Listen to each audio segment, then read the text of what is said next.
இந்த ரசகுல்லா இல்ல ரசகுல்லா, அத கையில எடுத்தா எப்படி ஜீரா டக்கு டக்கு டக்கு டக்குன்னு சுட்டுமோ அதே மாதிரி நீ பண்ண போற கேசரியில நெய் டக்கு டக்கு டக்கு டக்குன்னு சுட்டணும்.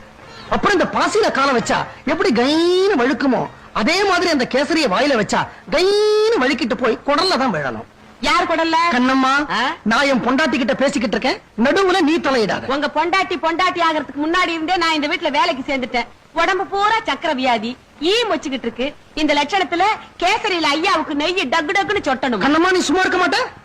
கோதாவரி, வரவங்கள்ல 4 பேர் 4 விதமா இருப்பாங்க. ஆமாமா. சில பேருக்கு வெங்காய பஜ்ஜி பிடிக்கும், சில பேருக்கு கத்திரிக்காய் பஜ்ஜி பிடிக்கும், சில பேருக்கு வாழைக்காய் பஜ்ஜி பிடிக்கும், சில பேருக்கு உருளைக்கிழங்கு பஜ்ஜி பிடிக்கும். அதனால நீ 4 விதமான பஜ்ஜியும் போட்டுரும்.